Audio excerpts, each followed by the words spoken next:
This morning, I had 4 practices in between class time for the players. Then came back and spoke to another group. Then came and had an afternoon, evening practice, and then came back. And someone asked me, "Are you tired?" I said, "No, because I learned something a long time ago." I was speaking to a group of young people, and we had a Q&A at the end. And they asked me an interesting question. They said, if you were 21 back in college, knowing what you know today, what would you tell us? And I thought that was a great question. And I said, I wish I had tomorrow's newspaper to tell you some of the things that would go on in the future. But in terms of the past and what I would learn, I'll give you a quick synopsis of what I believe that every time you go to work, what I call in my job, between the lines, that you've got to be passionate and positive. And it started for me in a different realm altogether than you. See, I grew up with tall buildings on the east side of Manhattan. No grass, very little greenery, but I had a dream come true. At a young age, I was named the head coach of the New York Knicks, the team I rooted for as a child. And I was so excited, so passionate, so positive. And then we're going to snap 30 games into the season. We're going to snap the Boston Celtic home consecutive victory record of 31. We won 30 straight games at Madison Square Garden. And the year prior to that, 2 years prior, they won 23 and 24 games. So this was a great moment. And we're playing the Los Angeles Lakers. Just came back from a West Coast trip where we played Seattle, Phoenix, LA, came back Chicago, Milwaukee, came home, won 3 out of 5, and we were in first place. The driver, I lived out in the country, and the driver picked me up and said, "Coach, you look terrible."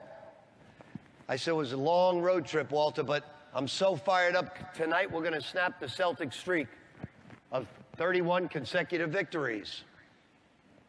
He said, "Well, look, close your eyes. We got a 45-minute drive. When we get close, I'll wake you up. Would you like to listen to some music?" "Sure, Walter, anything you'd like." "Hey, Coach, you want to listen to the hottest thing out?" I said, "What's that?" He said, "WFAN, All Sports Talk Radio." Now remember, this is about 30 some odd years ago. I said, "Well, what do they do?" "Well, they call in. Coach, they're always speaking about you." So I said, "You know what, Walter? Everybody likes to hear some nice words once in a while. Yeah, sure, turn it on." First caller. Now remember, we're in first place. 30 in a row. "Go ahead, Vinny from Bensonhurst, you're on the fan." "Hey, the coach of the Knicks, Pitino." "Yeah, first place, right?" "No, they should fire him right away.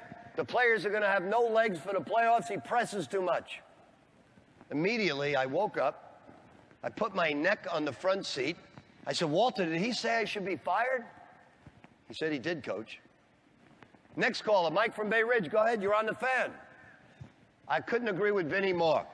They shoot way too many three-point shots. They should fire the coach now.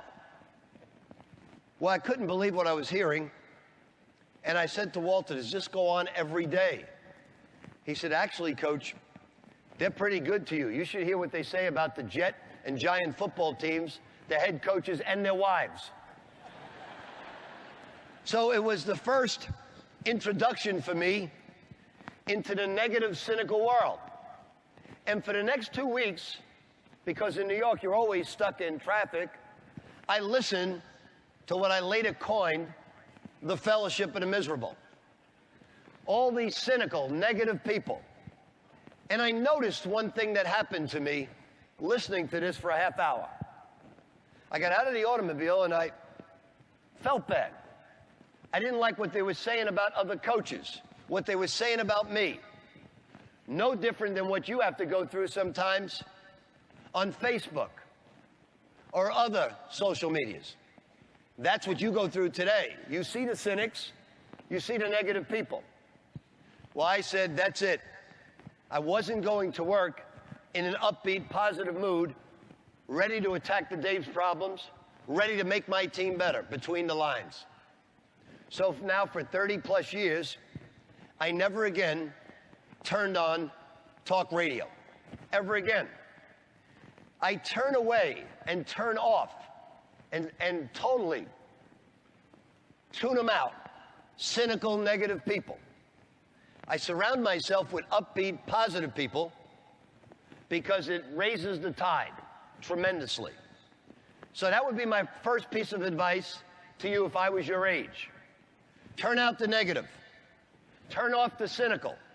Turn on the upbeat, positive people and surround yourself with those people because they raise up everybody's abilities.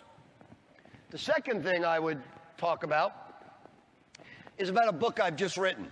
It's been out 3 weeks now, called One Day Contract.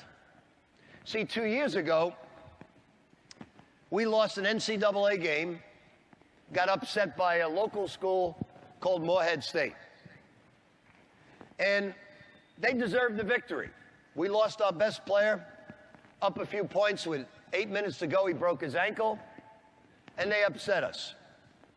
And I thought for the first time about stepping out of the game I love, my passion, and go into broadcasting. I had a good run, and I thought about it and said, you know what? I'm letting a loss get me down, and I'm running from the challenges that lie ahead. I rationalized by saying, I'm still going to be in it. I'll go into something else because of failure. All of you are going to fail. How do you treat failure? Failure is fertilizer to help future things grow in your lifetime. Don't worry about the adversity. Handle it with courage. It's fertilizer. You're going to fail. But you must learn from it and grow even better from it. So I decided to change and rebrand myself by writing this book. It all started with a group of guys, Wall Street, financial brokers, around a table after a game, and I was the Knicks coach. And it came across the ticker that a player from the Atlanta Hawks was offered $21 million for 7 years, and he averaged 2 points a game. These Wall Street brokers said to me, that's what's wrong with your game. You're paying a guy $7 million for averaging 2 points. I said, well, it's based on potential. Obviously, they think he'll be a lot better.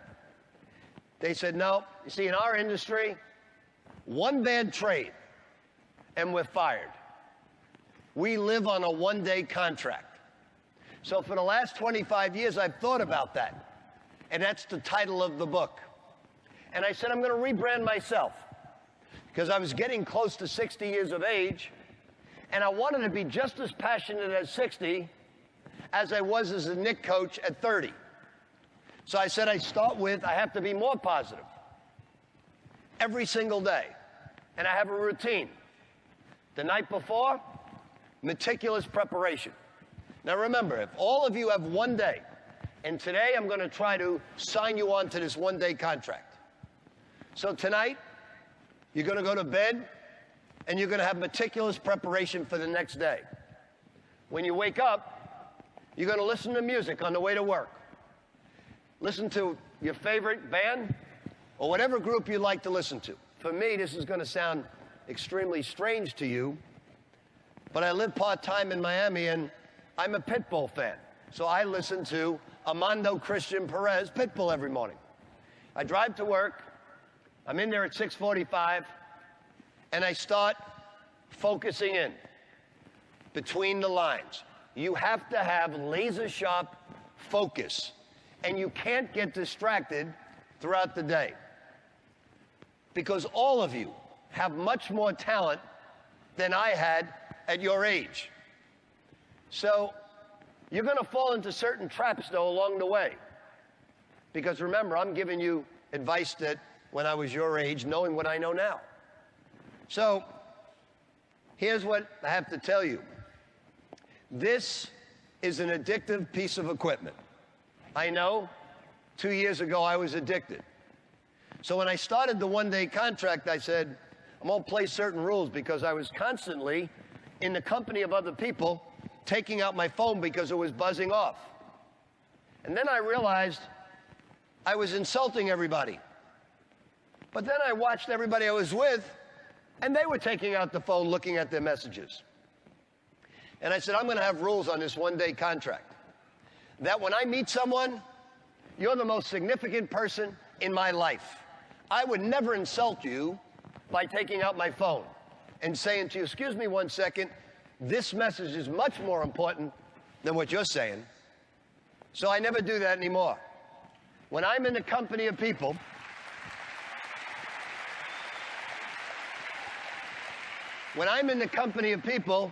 you are the most important people in my life.